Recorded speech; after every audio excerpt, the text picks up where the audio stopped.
Good afternoon, guys. How are you all? I hope you all are fine.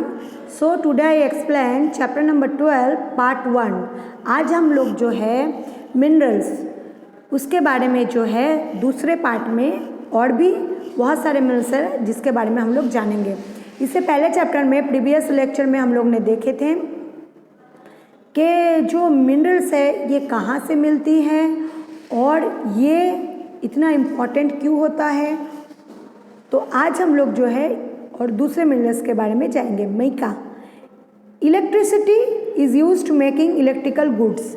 ये जो है electrical goods में use होते हैं, सच एस इलेक्ट्रिकल मोटर्स में, डायनामो में, रेडियो में, टेलीफोन, कार्स और स्टीमर में भी ये सब यूज़ होते हैं। Bihar, Jharkhand, Andhra Pradesh and Rajasthan are major producers of mica in India. Bihar, Jharkhand, Andhra Pradesh, Rajasthan ये जो है बहुत बड़े पैमाने में माइका का जो है हमारे इंडिया में ये उत्पन्न होते हैं। Mica is also found in Karnataka, ये और कर्नाटक में भी पाए जाते हैं, West Bengal, Tamil Nadu. There is a larger reserve and muscovite type of mica found in India. और बहुत सारे अलग अलग जो जगह है वहाँ पे भी माइका जो है वो मिलते हैं। Lead, the lead ore is called galena. जो लीड होता है उसको ग्लेना कहते हैं। It is soft and heavy is wait.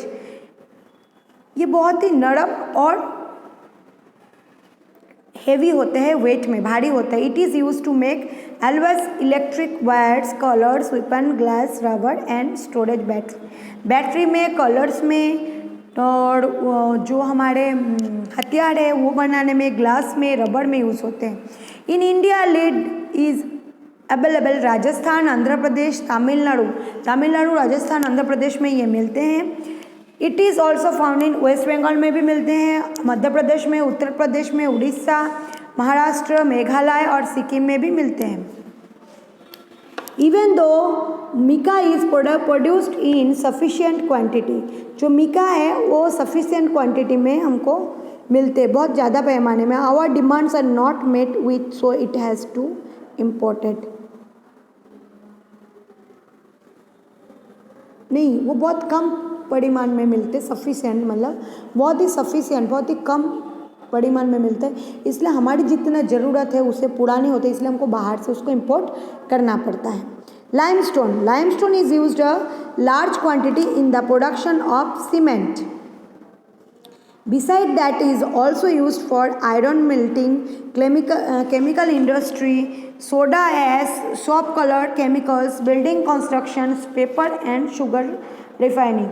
Sugar refining, soap जो कलर होते हैं उसके केमिकल्स के यूज़ में, सोडा एश जो है लाइमस्टोन यूज़ किए जाते हैं। आंध्र प्रदेश, राजस्थान, मध्य प्रदेश, गुजरात और तमिलनाडु जो है 70% लाइमस्टोन जो है हमारे देश में मिलते हैं। बिसाइड दिस छत्तीसगढ़, कर्नाटका, छत्तीसगढ़ और महाराष्ट्र के साथ साथ हिमाचल प्रदेश में भी ये लाइमस्टोन पाए जाते हैं। In Gujarat, Jamnagar, Kutch, Amreli and Kheda district are major limestone producing districts.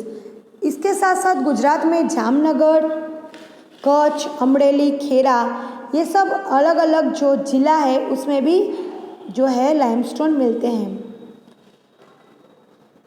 Which also have limestone deserve the Banaskantha, Mehsana, Sabarkantha, Vadodara, Panchmahal, Bharuch, Narmada, Surat, Bhavnagar, Rajkot. The rocks of Jamnagar contain about 97 in lime content. ज़्यादा से ज़्यादा जामनगर में 97% कंटेंट मिलते हैं। Minerals of energy resources. अब जो एनर्जी रिसोर्स, ये तो नॉन एनर्जी रिसोर्सेज था, जो एनर्जी रिसोर्सेज है उसके हम लोग देखेंगे। Energy resources hold important place in the economic development any nation. They keep the industries and economy thriving. These minerals include coal, mineral oil, natural gas and atomic minerals. ये जो है ये energy resources है। कौन से energy resources में including होते हैं? कोल यानी कोयला, मिनरल ऑयल, नेचुरल गैस जो होते हैं, जैसे हम लोग समझ लो कि गोबर गैस हो गया, बायोगैस हो गए, वो ऑटोमेटिक मिनरल्स, ये सब कुछ इसमें ऐड होते हैं। अब देखो क्लासिफिकेशन है एनर्जी रिसोर्सेज का, हम लोग क्लासिफिकेशन करेंगे। Energy resources can be classified different ways, अलग अलग तरीके एनर्जी रिसोर्सेज को जो है डिवाइडेड किया जाता है।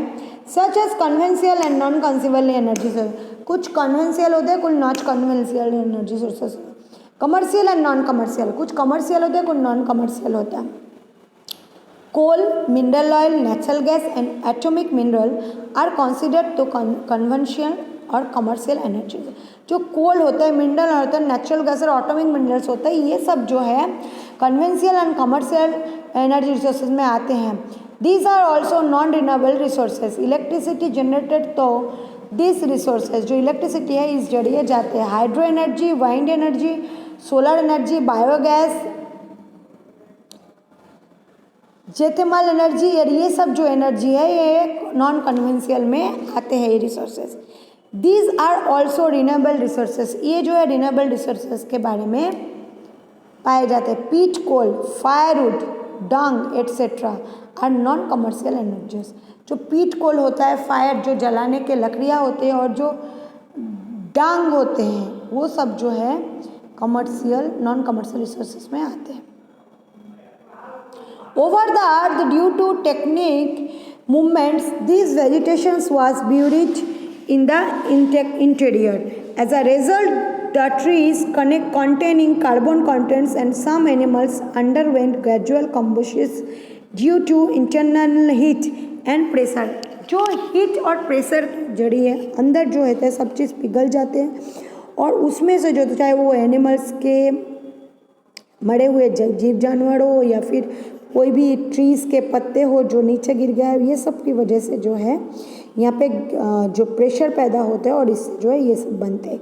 ड्यू टू दिस वेजिटेशन ट्रांसफॉर्मेस कोल, ये सब की वजह से क्या जो होता है कोयला के पहले जीवाश्म आते हैं, वो जो है वो उसका उत्पन्न होते हैं। The period before 25 crore years, 25 crore पहले जो है कार्बन फिशरस पीरियड जो था, एकदम कार्बन फॉरियस पीरियड था। ड्यूरिंग दिस टाइम, इस समय दौरान the gradual combustion of trees to place it lead the formation of coal, जो है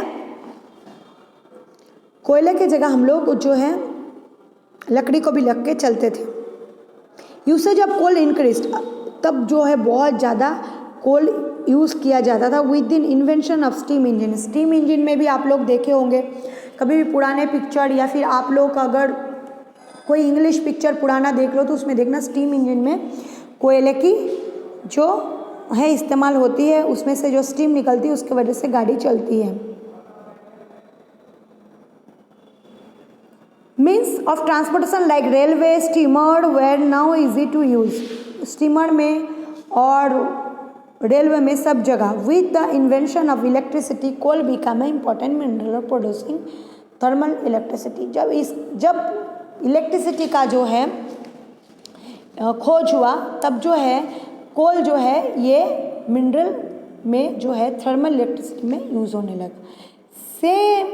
सम by produce products available from coal, कुछ प्रोडक्ट्स जो है हम लोग को कोयले से मिलते हैं, उसमें से हम देखेंगे क्या क्या है जो हमको कोल में से मिलता है। Basis of carbon coal is divided 4 types. कोयले को जो है 4 तरह के से हमको जो है, आपको पता होना चाहिए कि कोयले से हमको जो है सैकरिन, परफ्यूम, फिर सैकरिन यानी जो शुगर की दवा होती है जो इसमें लिया जाता है, परफ्यूम, फिर जो नेप्थलिन की गोलियां आती है, वो सब होते हैं वाइट, पर वो निकलते हैं कोल से ही। और एक बात आपको बता दूं कि जो डायमंड्स होते हैं वो भी कोयले के खान में ही मिलते हैं, ठीक है।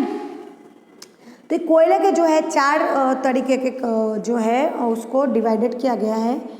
एंथ्राइटिक, बिटुमिनियस, लिग्नेटिक एंड पीट, 4 तरीके से इसको डिवाइडेड किया। अब जो देखिए इंडियन कोल रिजर्व्स मेजर जो है states producing coal in India are Jharkhand, Orissa, West Bengal, Chhattisgarh, Madhya Pradesh and Jammu Kashmir. Besides Rajasthan, Tamil Nadu, Assam and Gujarat also produced coal.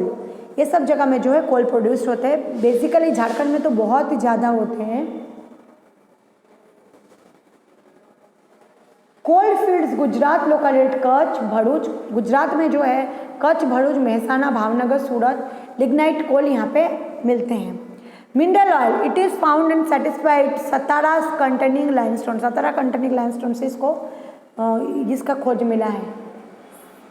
In ancient times प्राचीन काल में एनिमल्स जो था vegetation and beauty in interior of the earth were convert hydrocarbons this form is well liquid form.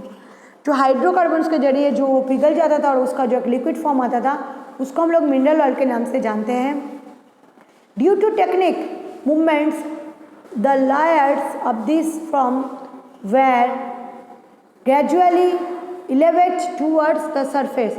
और ये जो है surface के साथ जो है इसका एक लेयर आता है। Some of them went towards floors. Satara came from the interior, जो सतारा है उसका इंटीरियर है। 1866 first oil well dug Assam in find out. डंग में फैला ये मिनरल ऑयल जो है ये मिला था मुक्कुम आसाम में 1867 में। उसके बाद जो है ये इसके 5 जोन में इसको डिवाइडेड किया गया। Oil fields of north east, oil fields of Gujarat, oil fields of Bombay high, oil fields of eastern coast, oil fields of Rajasthan, oil fields of Gujarat. हम लोग आज ऑयल फील्ड्स ऑफ गुजरात के बारे में देखते पहले। After independence oil was first struck Lunej and Kevda now in Anand में जो है 1958 में इसको जो है इंडिपेंडेंस के बाद इसको मिला था। ऑयल फाउंड इन अंकलेश्वर में मिला था, महसाणा में, कलोल में, नवागाम, कोसंबा, सानंद, अहमदाबाद, गांधीनगर, बड़ोदरा, भरूच एंड भावनगर में। Mineral oil is refining India in the refiners located Guwahati, Barauni, Koyali, Kochi, Chennai, Mathura, Kolkata and Haldia. The largest refinery world located Jamnagar, जो सबसे बड़ा रिफाइनरी ऑयल का सेंटर है वो जामनगर में है। Natural gas is associated with mineral oil. It is a prepared for paper form is cheaper and costly. ये बहुत ही सस्ता होते हैं अदर जो इक्विपमेंट्स है उससे, और इसमें जो है पॉपुलेंट सरफेस एनर्जी भी होते हैं। और ये जो होते हैं नेचुरल गैस जो है वो खंभात बेसिन में, कावेरी बेसिन में, जैसलमेर में, अंकलेश्वर गुजरात में, ये सब जगह में इसका जो है नेचुरल गैस मिलते हैं। तो आज जो है हम लोग इसके बारे में सुन के इसके नेक्स्ट लेक्चर में हम लोग पार्ट 3 में और भी मिनरल्स के बारे में जानेंगे। तो आज का लेक्चर यहीं पे ख़त्म हो रहा है। आपको इसको आज होमवर्क में करना है mica lead limestone minerals of energy resources classification of energy. जो भी इस 2 चैप्टर में दिया गया है इसका 2 टाइम्स आपको लिख के मुझे होमवर्क में बताना है। सो आज का लेक्चर यहीं पे पूरा हुआ है। तो होमवर्क जो है वो मुझे 2 टाइम्स आपको करके बताना है। So good bye all, take care your self, stay safe.